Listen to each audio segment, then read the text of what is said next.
everyone, welcome back to my channel. My name is Yuri and today we're going to be chatting about this IKEA Greenhouse Cabinet.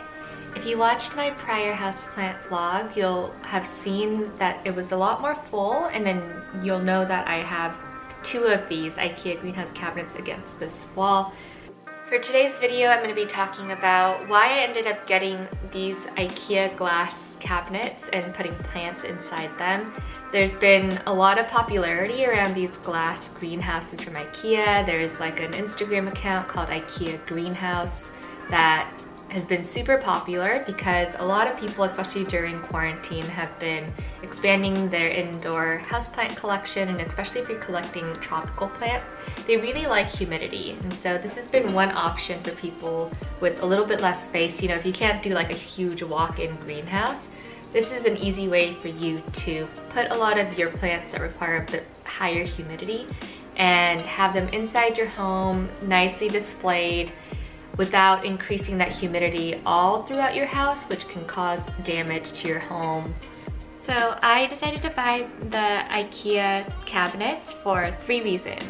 The first one is because I wanted a higher humidity environment so I can propagate plants and also grow some plants that require higher humidity. The second reason the cabinet is helpful for that is I didn't want the humidity to be spread around the entire room, so I wanted to be able to contain the humidity in more of an enclosed space.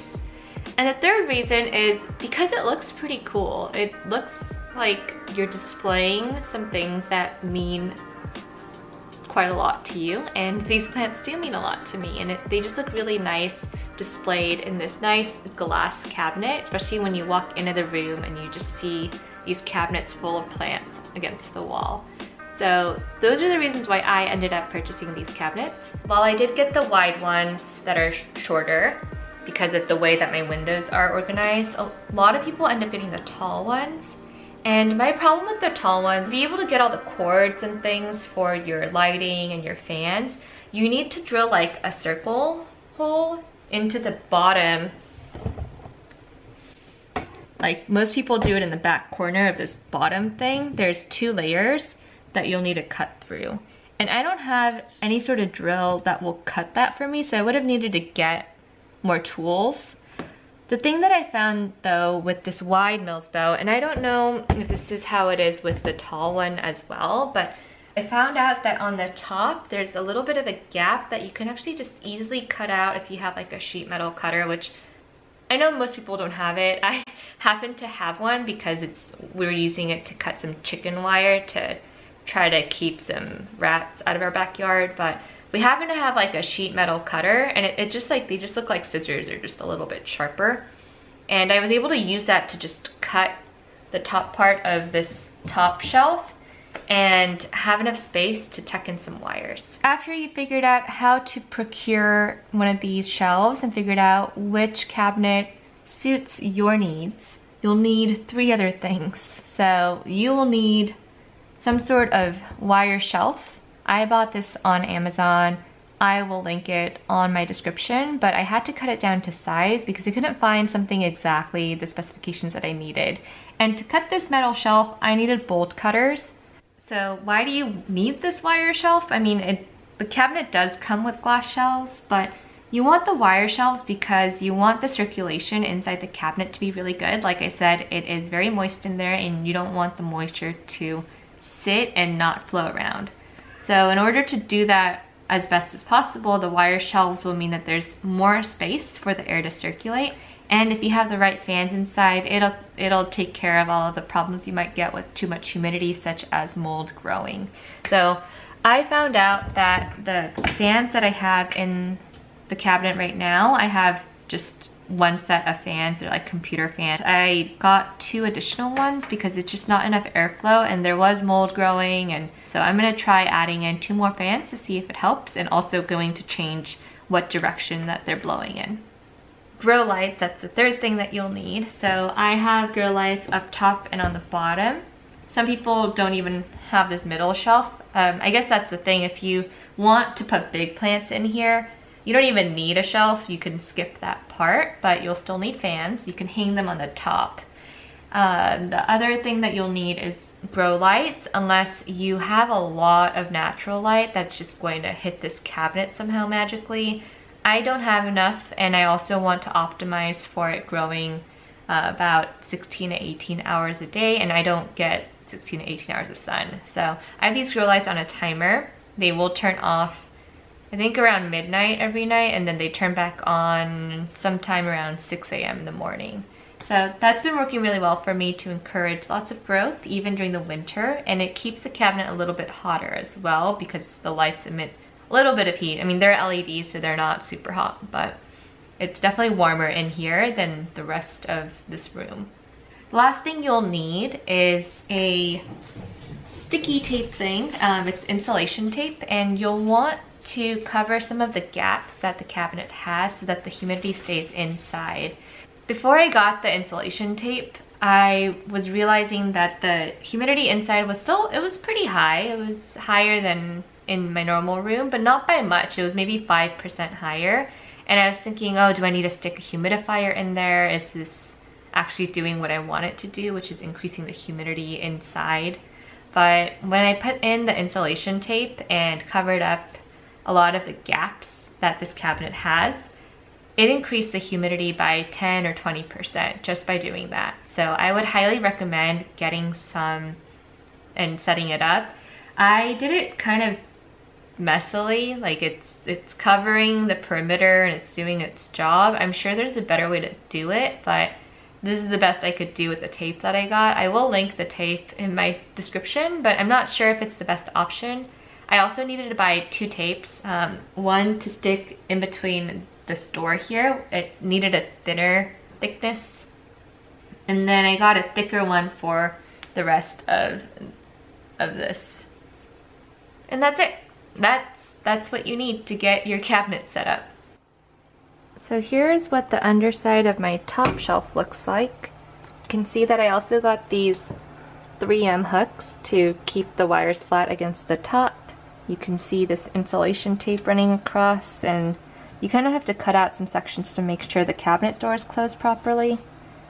And you'll see that I used this Gorilla tape, or I don't actually know what it's called, but I'll link it in my description if you're interested in buying it. I'll also link the grow lights.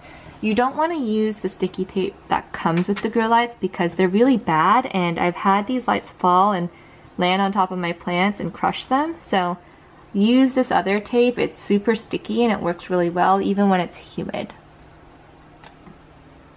And I'm actually planning on putting my 2 new fans here. I'm going to hang it by this hole that's already comes with the cabinet, and then there's another hole over here.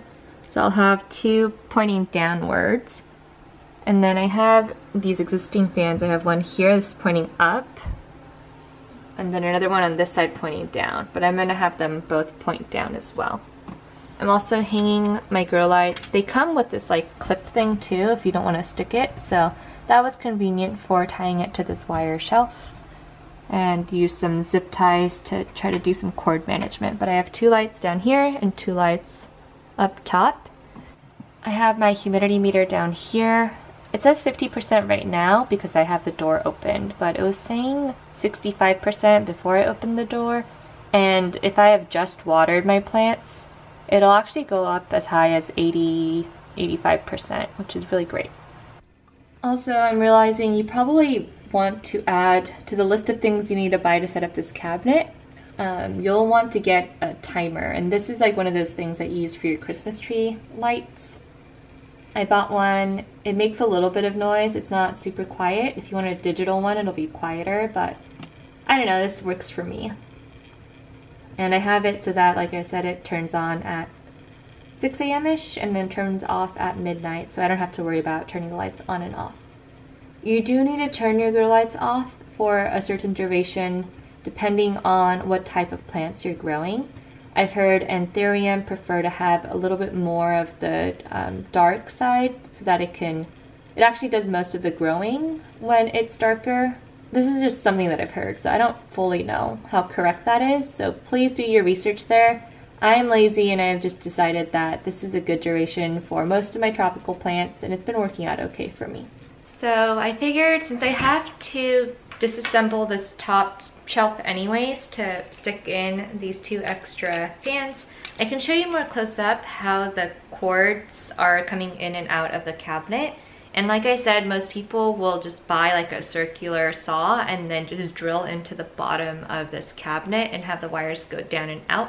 But I was looking at the way that the cabinet is built, and I figured that if I could just make 2 cuts into the sheet metal for this top section, I'm actually going to be able to lay some cords in between this back section here. And I will show you what I mean. It's hard to explain with words, and I'm not sure I'm going to be able to video it in a way that makes the most sense. So if you have any other questions afterwards, please feel free to leave a comment. I'm super responsive there, and hopefully I can help you get your cabinet set up.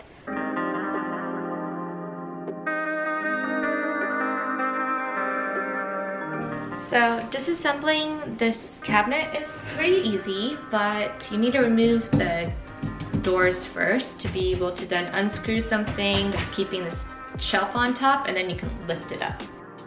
I use a hammer for this, but this is like the hinge of the door, and I just use the back end because it's basically a nail. It's hard to do with one hand, but you just do this and you lift it up. I promise it's easier than what I'm making it seem. There you go. I just don't have the right angle with one hand. But it just pops out, and then you can pop it back in when you're done.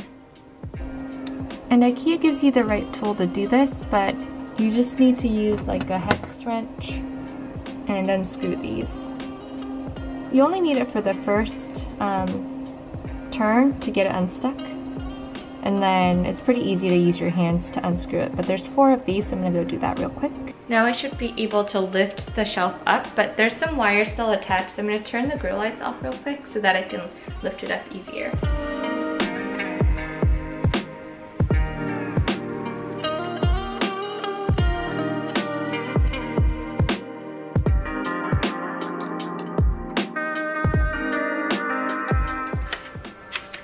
So here's what the underside of the shelf looks like, and I wanted to show you again.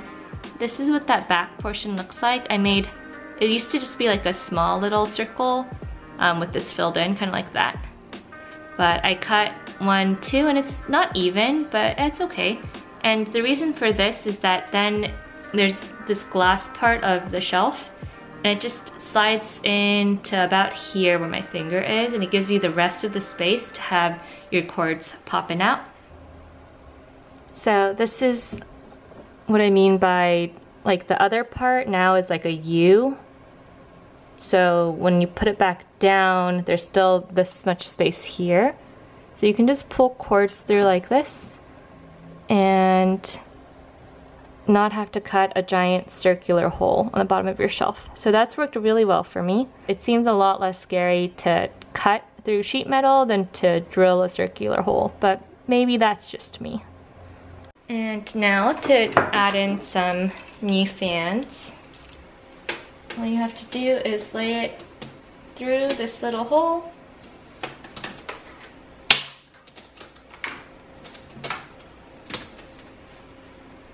And then the shelf is just gonna sit right on top like this.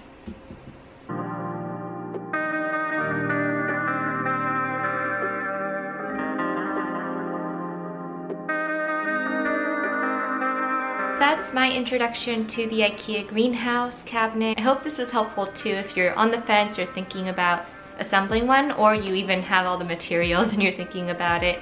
But you can always find a lot of inspiration from the other people who are doing this, and I think the Instagram account IKEA Greenhouse Cabinet has a lot of people tagging them, and you can go through and see what everyone else is doing.